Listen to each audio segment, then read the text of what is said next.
Oli ku There is Still Hope, channel y'essuubi. Kale gwe nali ku mukuto gwa There is Still Hope twagala nnyo, ali ku There is Still Hope 2, ali ku Teaching a Testimony. Dreams and Visions yonna gy'osinzira okuba ng'otulabira, tukwebaza weebale kubeerako.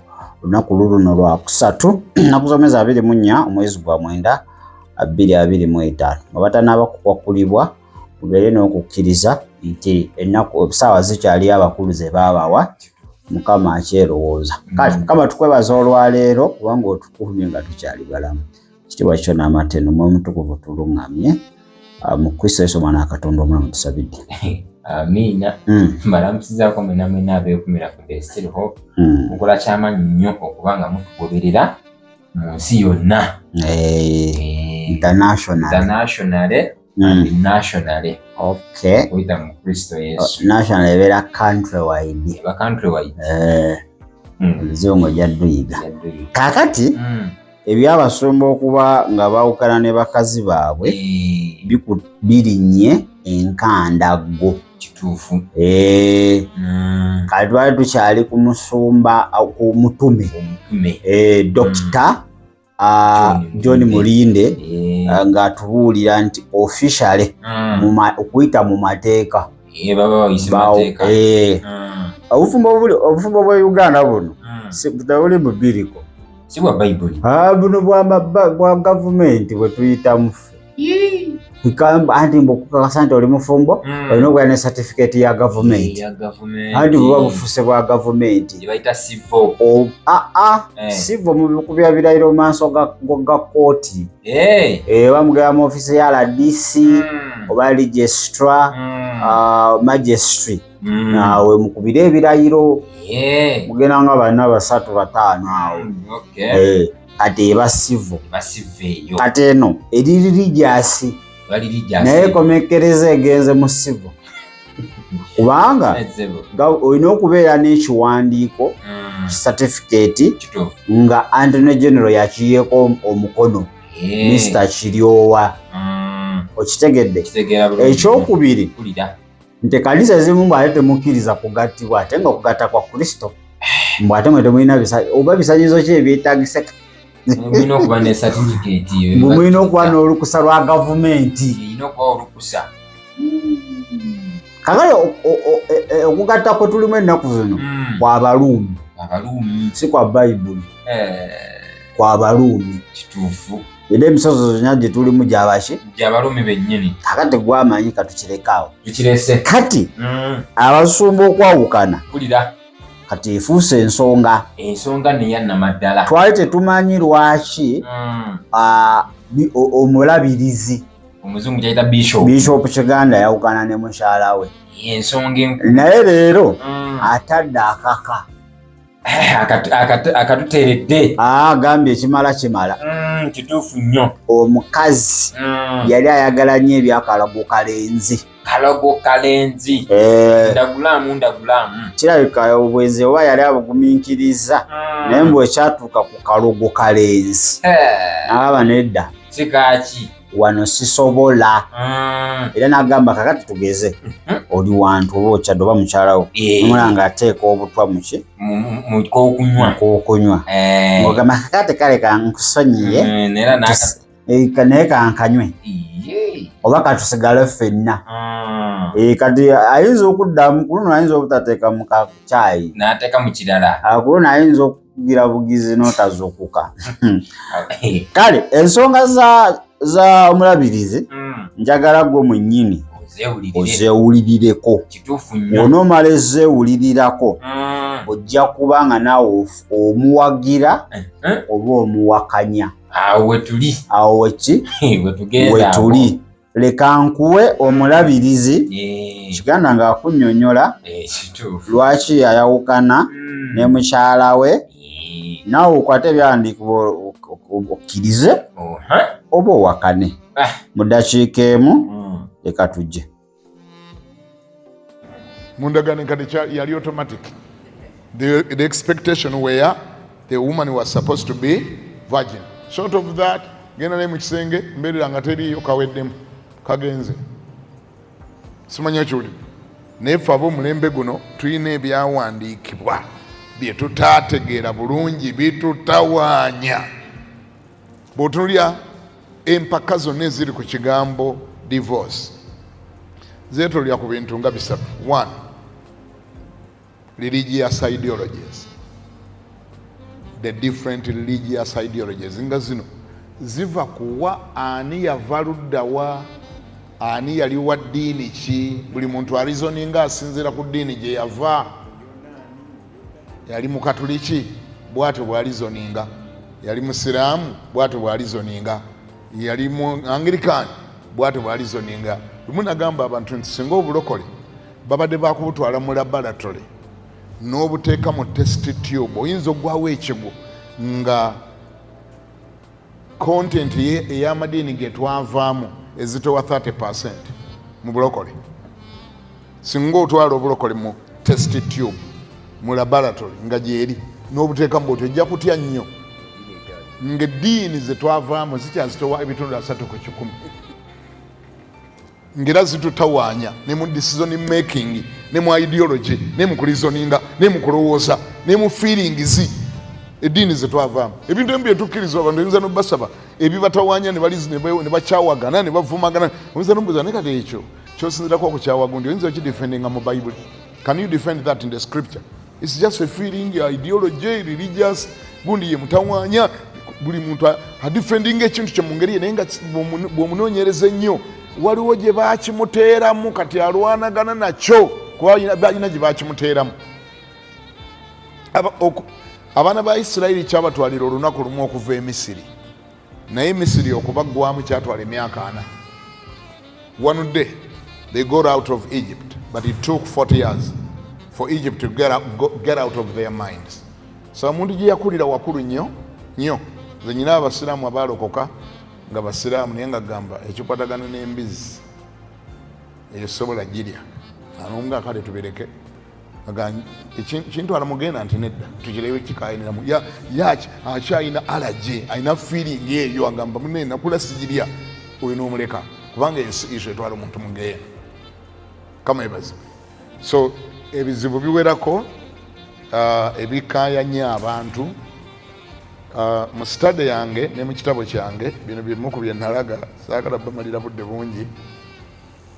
Nze ndi omu ku bantu abakyasinza okufuna resistance ennene bwe nafiirwa amaka kuyita mwani faithfulness, which was very clear. Abamu ku baali batula mu nkiiko zange bazimalamu obudde obungi nga bazituulamu nga ne public yonna tennamanya oyo mukuli kimuli yabirimu nnyo nga mwena bali wantu temunnamanya nti ndi mu kizibu. Mukyala wange yagenze n'omuntu omulala yakwatiddwa mu bwenzi. Meeting zaatuulanga wa Bunjo, wa Mutume Bunjo gye zaatuulanga, naye ate zaasooka wake wange Salaama ne tuzuulanga bwe tusigala nga tuli awo fembi, omu ajja genda emagombo omulala agende mu kkomera. Ne batugamba kati mwategedde kati mwawukana omukyala kati mutwala abeere wa Bunjo. Kati gye twesiŋŋaananga buli kawungeezi nkiiko zituulamu Dr. Bwanika, Apostle Bunjo, omugenzi Mugerwa, Pastor Michael Kyaze, Kimuli olw'olumu naye yajjangayo, mukyala wa Seroma n'abalala. Eyo gye twabituuliramu bye saagala gendamu. Buli nnaku nga tumiitenga akawungeezi tugezaako okuwonya ekintu, okutaasa ekintu, naye nga kyetutaasa tekitaasika nga kyayiika dda. Ebimu oyo yabyerabirako ng'aze mu ofiisi yange nga tulowooza nti oba omuntu ono ataasika, okuzuula nti ate byavudde mu kubeera mu bwenzi ate kati byayingiddemu okugenda mu masabo. Tewabirabako ssebo n'amaaso go?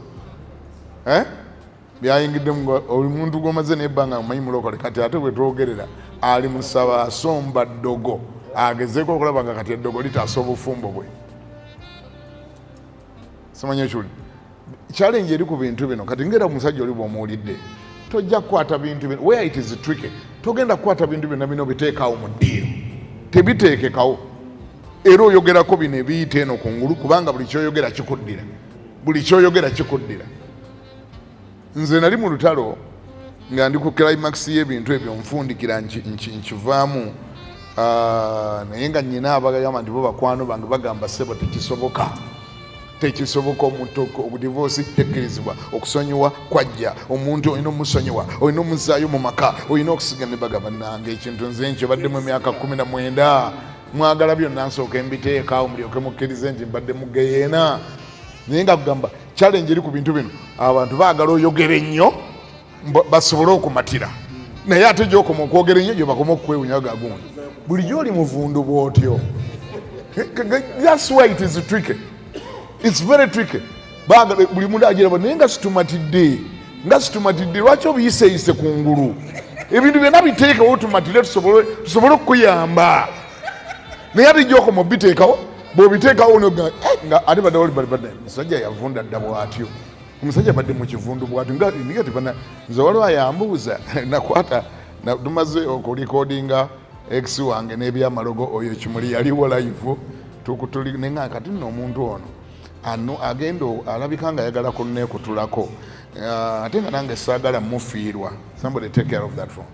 Saagala mufiirwa ndo kati video kano kendikodinze nga tumukutte n'amalogo gano kankatwalire omuntu ono abadde alemeddeko ennyo akalabe ategerere ddala nti siganye buganye kuzzaayo mu maka nimune katuvudde ku byobwenzi ate katulimbye amasabo nkwata akavidiyo twalina semmambo yebanga tukalikodinga semmambo yaliwo nga tukwata akavidiyo nga nkatwalira omuntu omuge nali nvaliwe nga gesaagala kubabulira ano mannya nga tukateekamu kavidiyo nga akalaba amugamu munno wuyo gwowolereza kati avudde ku bwenzi wuyo ali mumasaba ebyolaba yabijje mu ssabo nga bakateekamu n'omukyala we omwami n'omukyala nga bakalaba tutudde ne semmambo mu maka gaabwe nga bakalaba nga kaali kadakiika nga 10 okulaba n'oli confession ze ne byayogera ne byetwazuula ne biki wuliriza agenda okumaliriza okukalaba bw'ati ng'abuuza bbaawe nti obirabye nti mbirabye omanyi kye yaŋŋamba Bishop Kiganda tokyagwana kubeera musumba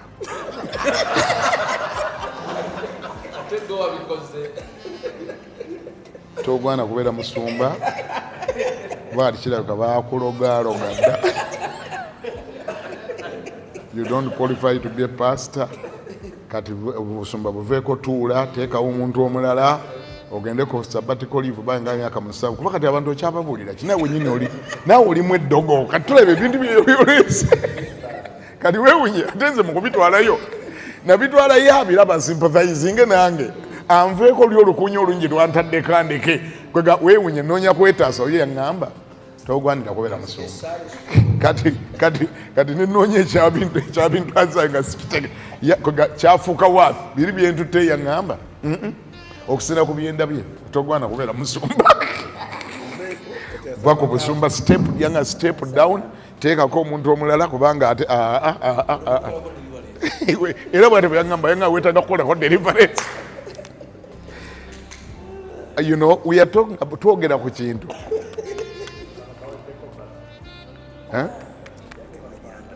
banange kino ekintu tetulina gwe tukyagaliza tosobola kyagaliza munno naye otuuka ekiseera n'ogamba oba muli muntu yaliyiseeko mu kintu kino n'alaba bwe kibeera kibi kiri agule naye ogenda nolaba nga omuntu alemeddwa okukutegeera takutegeeraga naye gwe kiki kyogamba kati awa kiki kati mukulabako waliwo ayambuuza naŋŋamba naye mukulabako awo ki ekitasonyiika kati kyekinene kiri awo gwe kyolabaawo oyo naye nanyonyola bwa talina kinene kyakola atya kyalabawo yagamba ebintu byonna ebibi byonna bisonyiika kati abamu bakitwala anti kati challenge weeri kyobulaba ndeeta kino ekitabo emu ku challenge weeri abantu abamu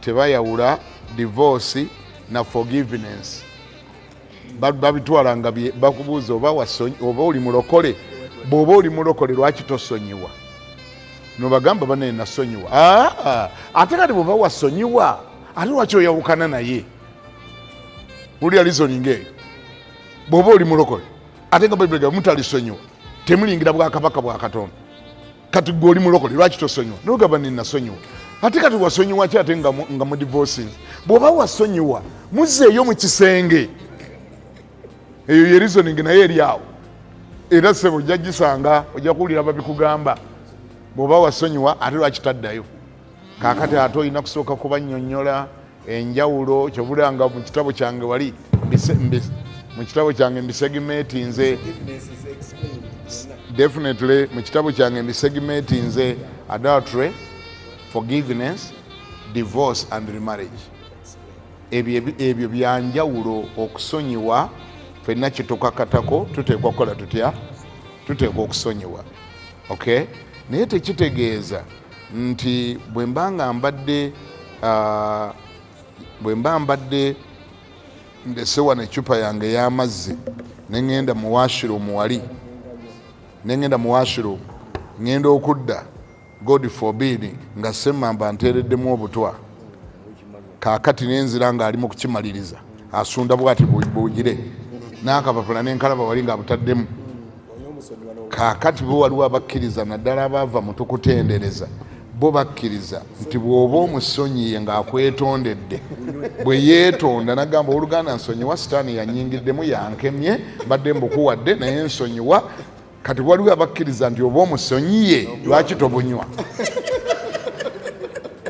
Bw'oba omusonyiye bunywe. Kati muno balina gye baava East African Revival bwe batyo basooka okusomesa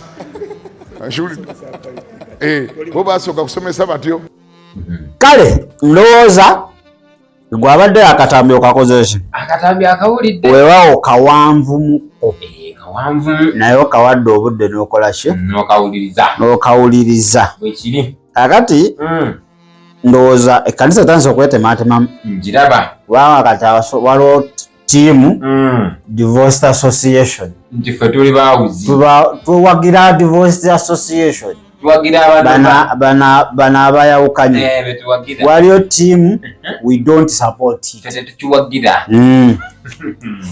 kakati Musumba aba atukubye ebyama Musumba atukubye pointi tubadde tetumanyi weewaawo ebimu okunyenyawo kw'omutwe gamba Sumba tutali tumanyi yabayokana n'omukazi lwa bwenzi anti kyekyo Bayibuli kyetugamba.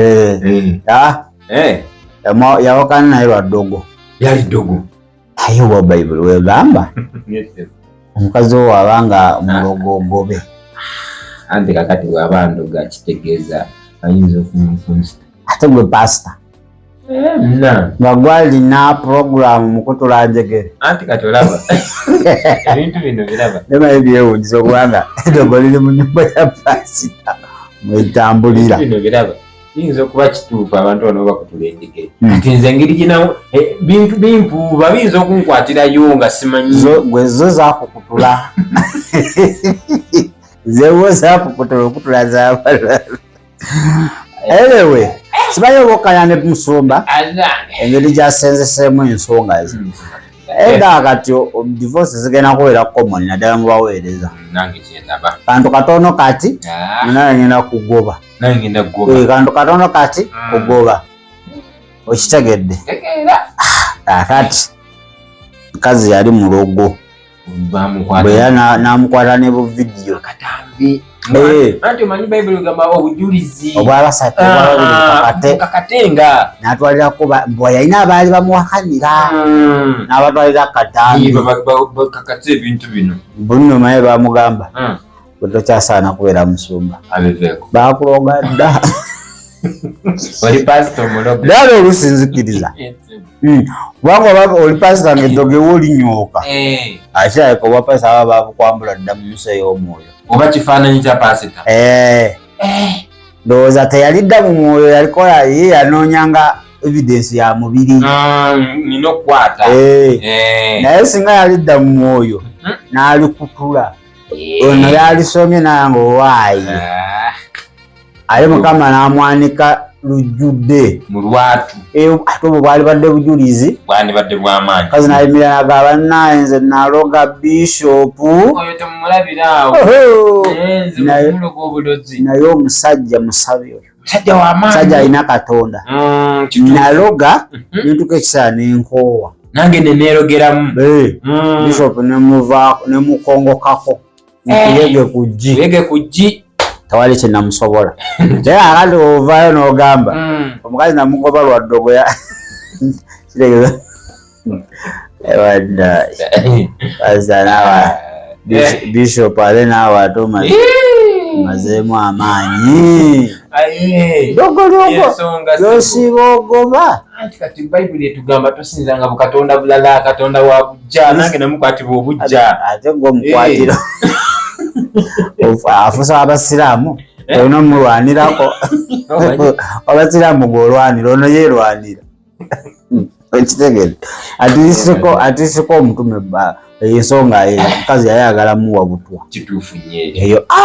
Eri kakongoliro naye oli musabi kiringa okusenguka n'oguza omusamiza ettaka. Nomugala eddogo eriri wano sijja lisobola. Tandikira. Mpaamu ssente. Kitegeeza omusamiza akusinze. Akuwangudde. Kati awo Katonda watuwa abantu oluusi tatuwa bali perfect. Ekyo kituufu.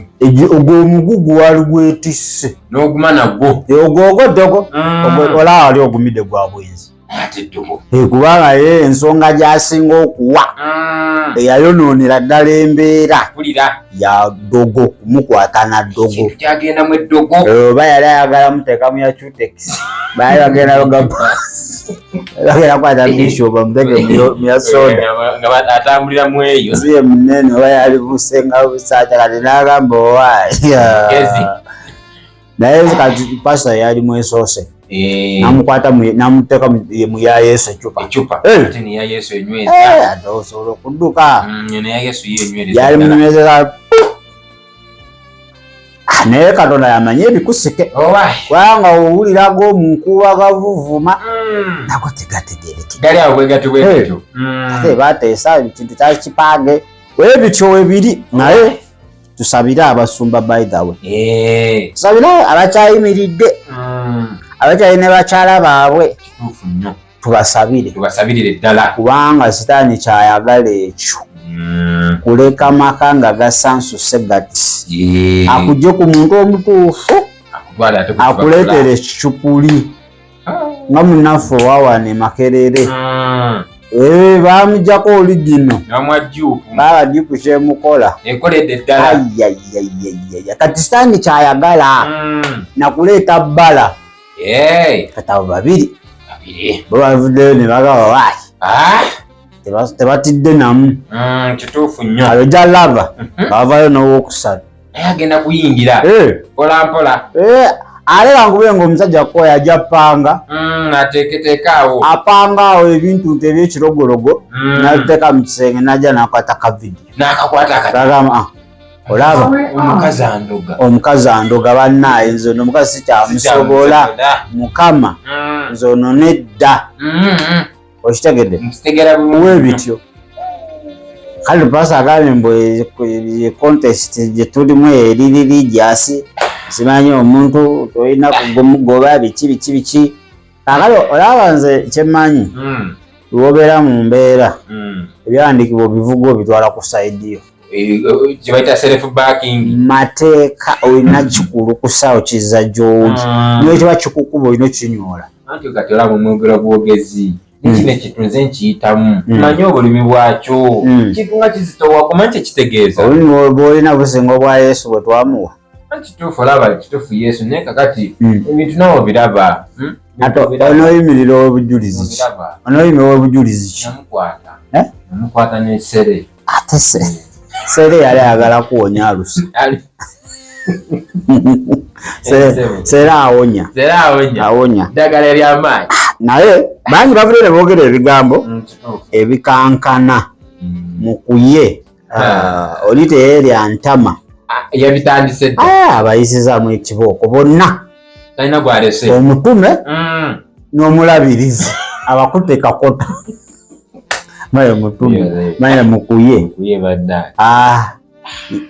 Is another man on his planet. Ekyo kituufu. Kubanga asonyiyeemu. Kyogamba yefudde banumanizi ame. Oli wanumanizi ame.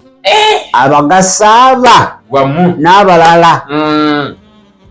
n'akuba ku mutwe n'ayuza talinga balala abasembye ate omusajja mumuleke bannange kye yali ayitamu biki aba bagamba nedda oyo omukazi gwe yafuna tekwali kwagala kwa Katonda oli kasita yafa teyalindira Mukama yapakukirawo yayanguwa embu abamu we bate bagasoma bano ab'oku sitwiti b'omubbaasa akuba nago togeesiga nnyo weewaawo ate nago ogawulira awali omukka wabula muliro so musumba oyo akyalina mukyala we wawa waliwo bitatambula bulungi muganange musabire nyweza evivi ebintu tebikyagatta kati mu bufumbo bintu biri apart si tugeeza yasigala apart tugeza yagaana tugeza yagaana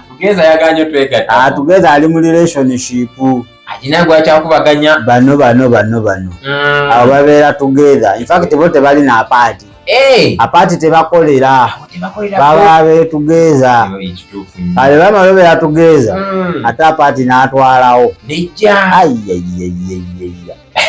bego gwabadeko mu relationship musobola okunyumya ekiro kyonna kituufu nnyo wekusanga tosobola kwekontrolinga ogenda okudda engulu nga ziri 12 olina okukola ez'okumakya nawe tojjaako obudde bugenzi nnyo okwebaka bananze nze bino mbikooya ebyokuba nga oli eyo wekanga nange oka simina oba weebise n'okwebikka bano ofunyeko okulya dalingi nze kasanjogera naawe kiba kiwedde ebirolekisa biri kasitu ekisooka yakifrankiseza dda ekyokubyakiri mu makati ekyokusatu kiri awo nze nkubuulire eddoboozi lyo lyokka food bwe bulamu bwange aye ddala nenkulabako wenti nze olunaku luba lukoze eki atandika obeera bombi mwaka ogwo lwaki todde ewabwe oteneesibako nzira sikwagala nakwagala ate kimanyi gundi oli yaŋŋamba oyo mukazi mukulu wena ozaala n'okunzaala kati gwe mutwala nti mu famire mazima sooka wetunuulire sinaba embaliga kwesiba ku bantu atandika ebyo naye ani yakwana munne akuba ennaku zino byakyukamu basisita bakwanira ddala balina waadi ekigambo kyennyini basinga n'abasajja Katonda wange bibulaze ennaku bibyo byadde ate mu yabasisita kwegiraagira aye bamwogera akimanyi babwaine beyewandiisiza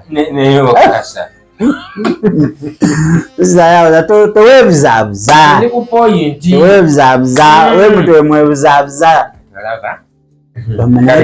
mamange yaŋŋamba nze ndwakasiisira yagenako mukyalo yagenako mukyalo eyo ntudde tugende ffenna ndabe ku bazadde bo bambi tondeka tugende olaba nina pulaani yagala ngula ekizungirizi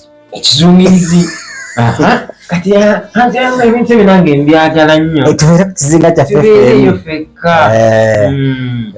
tujja kubeera eyo watali gundi watali basuubuzi abateesi nabo bano tujja tumalako emirimu few moments later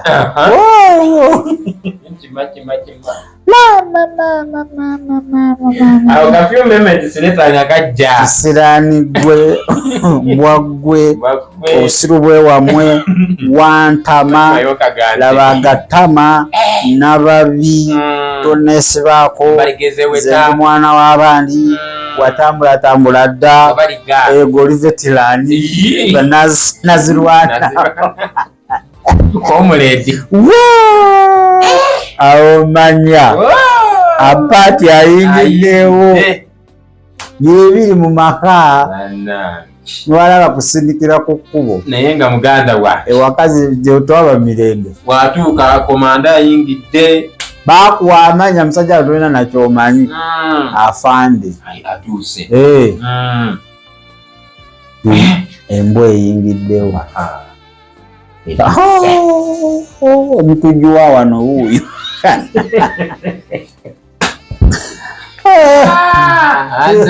Gira abalala bafune Kristo wano.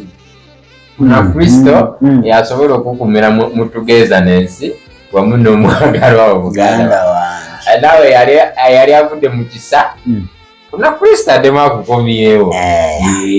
Gamba Yesu sooka okwebaza ekirabo ky'obulamu umye asa era nga nkyamye olwekyo nkukiriza yankwatudde omulokozi wange era nkusaba obufumbo bwange nga agenda okuteekateeka yingira mu nsonga z'obufumbo ezo nyambe nuŋŋamye omuntu gwe naawangala naye.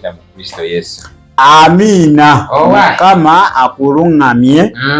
Otherwise ojja genda gwe Sweet Mutima Mpologoma bye bunakomekereza nga gwe ddoogo ng'oli ddooga yennyini eboggola. Kale katutolemu katono bwe tukomawo katulabe mukuye abakutte kakota akutte omulabirizi n'agattako n'omutume ebigambo byakozesa saala biddamu ojja byewulirirako awo olina okusabira ekkanisa mu ddakiika 2 katukomewo. Weebale kulaba There is Still Hope. Okumanya ebisingawo tukubire ku 0752 34 14 47 oba ku 0761 08 83 15. Osobola n'otufuna ku email eya tishitv74@gmail.com. Eno ye There is Still Hope, channel y'essuubi.